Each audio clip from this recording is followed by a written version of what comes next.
چونکې صدر صاحب تاسو پټیل پاړې ته راغلي د باچا خان دسترخوان باندې نن د ملګرو دا دسترخوان هوار کړی دی خصوصا په دې کې زموږ د پټیل پاړې واټ د ملګرو ډېر غټ تعاون دی څه تاثرات مو دی؟ بسم الله الرحمن الرحیم. ټولو نه مخکې خو چې کوم دی د خدمتګار ارګنایزیشن ملګرو له زه مبارکباد ورکوم چې هغوی دا دومره ښکلی پروګرام وکړو. بیا چې کوم دی د پټیل پاړې د واټ زموږ د تنظیم ملګرو ته چې هغوی دومره ښه کوډینیشن کې ساحر خان زموږ قائم مقام صدر د پټیل پاړې چې کوم دی دا نور ملګري دوی ورسره ډېر ښه تعاون وکړو. او که خدای خدمتګار کې دي پی ایس ایف کې دي ان واي یو کې دي دا ټول د سرې جنډې ملګري دي دا د باچا خان پیروکار دي دا موږ ټولو یو ورور ولي ده یو خلک یو نو موږ له پکار دي که هغه د پی ایس ایف ملګري که هغه د ان واي یو ملګري که هغه د خدای خدمتګار ملګري که هغه د ایم پي ملګري موږ یو بل سره وکړو ودرېږو او د هغوی دا کار په مخکې وو. دا یو ښه میسیج دی چې د دې د تنظیم د پارټۍ تنظیم او د خدای خدمتګار تنظیم ملګري ټول په یو ځای باندې دا دومره لوی دسترخوان یې لګولی دی. دا زما لپاره هم د اعزاز خبره ده، زما د ضلعې لپاره هم د اعزاز خبره ده، زما د دیوال صدر سیکرټري د دې لپاره هم د اعزاز خبره ده. موږ سره شیر خان بھائی زموږ سینیر نایب صدر داسې ټول ملګري چا چاته میسیج میلو شوي دا ورنامه ټولو ته وه چې څوک یې روژه ده چا سره به ټیم وي او چا سره به نه وي. ما خپله غوښتنه ګڼله ولې چې زه خپل ملګري د ضلعې ملګري دوی اپریشیټ نه کړمه دوی سره ونه درېږم د دوی حوصله افزایي ونه کړمه په دې دومره ښه کار باندې دا به دوی سره زیاتېږي. نو ځکه رالم او زه د خپلې ضلعې سالار د خدای خدمتګار نورالله بھائی له مبارکباد ورکوم او د هغه په دې باندې ستاینه کوم چې هغه زموږ په خولې باندې ریشي ته او د خدمت ته تیار شوی نن به زه هغه سره څنګه وګڼم زموږ په مینت باندې هغه د خدمت ته او دې ته ملا تړلې وه چې د چېرته هم څه پروګرام او څه خدمت یې موږ خو د پارټۍ ټول ملګري دا پروګرام ولاړ یو جان مننه مهرباني. السلام علیکم ترمیزي صاحب په خیر راغلی. ترمیزي صاحب زموږ د باچا خان دسترخوان په باره کې ستاسو څه تاثرات دي؟ ماشاءالله اول مدیرانو ډېره مننه چې تاسو دا وقاره کړه او دویمه خبر دا ده چې ماشاءالله ډېر زبردست پروګرام دی او نورالله چکزي بھائی په دې پروګرام باندې موږ تاسو ته مبارکباد درکوو. ډېر ښه اقدام دی. دغه د باچا خان اصل کار دغه دی دې ته ویلی چې د باچا خان کوم خدمت هغه به د غریب عوامو د مسکین عوامو په کوم انداز کې خیال ساتو دا هغه اصل طریقه کار دی. زه په دې باندې تاسو ته انویټ کوم او ډېر زبردست اقدام دی د باچا خان د فاونډیشن چې کوم خدایي خدمتګار ټریننګ دی هغه چې تاسو شروع کړی دی ماشاءالله بهترین اقدام دی. په دې باندې تاسو مبارکباد ورکوم چې غریبانو ته مسکینانو ته چې تاسو ډېر پروګرام یو جان مننه ډېره مننه تشکر وکړئ. صدر صاحب ستاسو په دې باره کې لږ ډېر تاثرات. مبارک دې شه الله پاک دې دا د باچا خان بابا روح او هغه قبر ته دې خدای پاک دې ثواب ورسوي. ځکه چې دا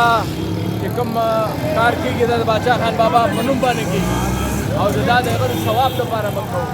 چې کوم کار د دې ځای ملګرو تا سره وکړو الله پاک دې دې ته ځای خیر ورکړي او تا ته دې مبارک شي بھائی تا خپله فریضه ادا کړه. ډېره مهرباني.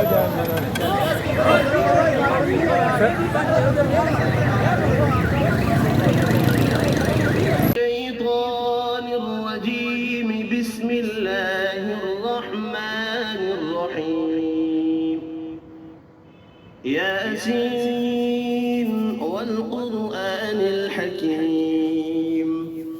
إنك لمن المرسلين على صراط مستقيم تنزيل العزيز الرحيم لتنذر قوما ما أنذر آباؤهم فهم غافلون لقد حق القول على أكثرهم فهم لا يؤمنون إنا جعلنا في أعناقهم أغلالا فهي إلى الأذقان فهم مقمحون وجعلنا من بين أيديهم سدا ومن خلفهم سدا فأغشيناهم فهم لا يبصرون عليهم أأنذرتهم أم لم تنذرهم لا يؤمنون إنما تنذر من اتبع الذكر وخشي الرحمن بالغيب فبشره بمغفرة وأجر كريم إنا نحن نحيي الموتى ونكتب ما قدموا وآثارهم وكل شيء أحصيناه في إمام مبين واضرب لهم مثلا أصحاب القرية إذ جاءها المرسلون إذ أرسلنا إليهم اثنين فكذبوهما فعززنا بثالث فقالوا إنا إليكم مرسلون قالوا ما أنتم إلا بشر مثلنا وما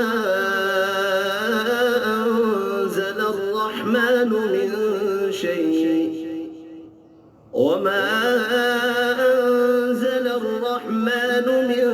شيء إن أنتم إلا تكذبون قالوا ربنا يعلم إنا إليكم لمرسلون وما علينا إلا البلاغ المبين قالوا إنا تطيرنا بكم لئن لم تنتهوا لنرجمنكم وليمسنكم منا عذاب أليم قالوا طائركم معكم أئن ذكرتم بل أنتم قوم مسرفون وجاء من أقصى المدينة رجل يسعى قال يا قوم اتبعوا من لا يسألكم أجرا وهم مهتدون وما لي لا أعبد الذي فطرني وإليه ترجعون أأتخذ من دونه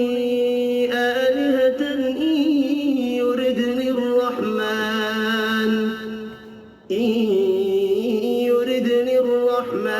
بضر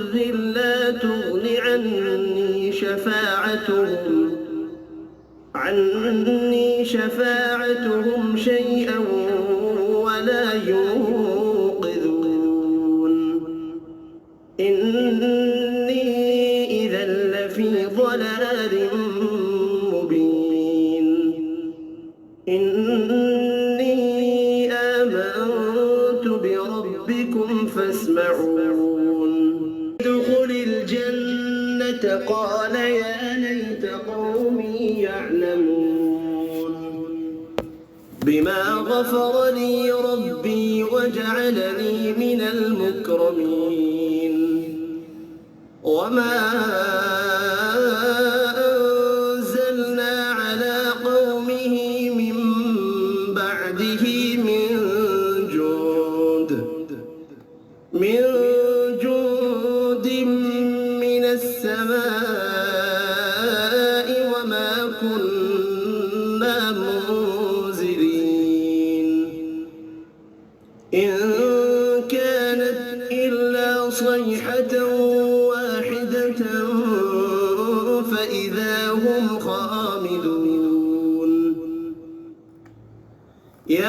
حسرة على العباد ما يأتيهم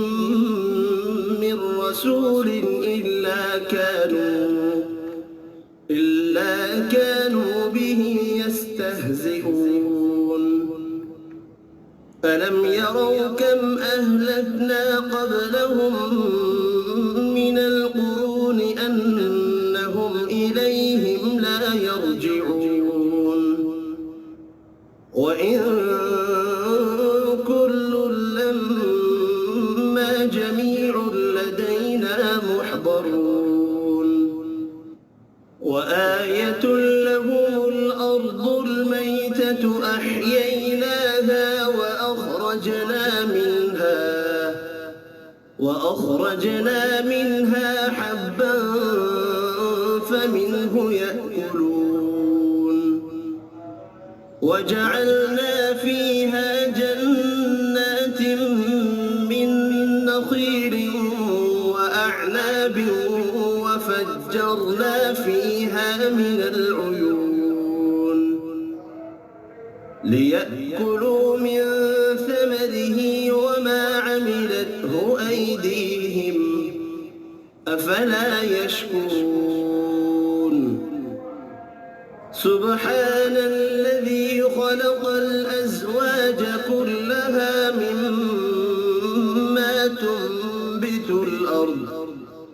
مما تنبت الأرض ومن أنفسهم ومما لا يعلمون لهم الليل نسلخ منه النهار فإذا هم مظلمون والشمس تجري لمستقر لها ذلك تقدير العزيز العليم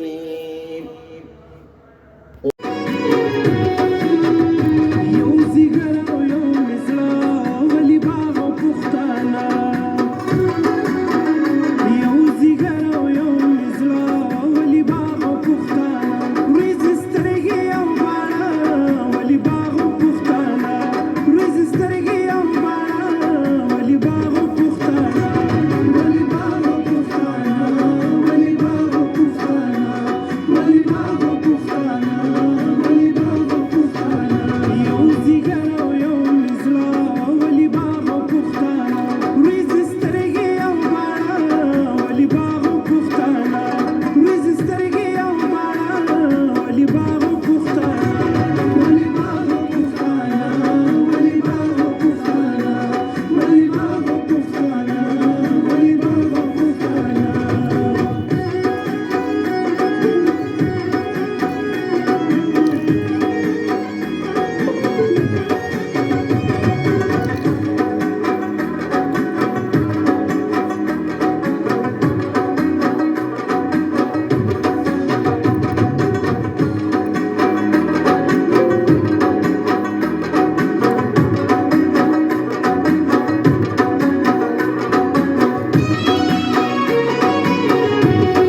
الله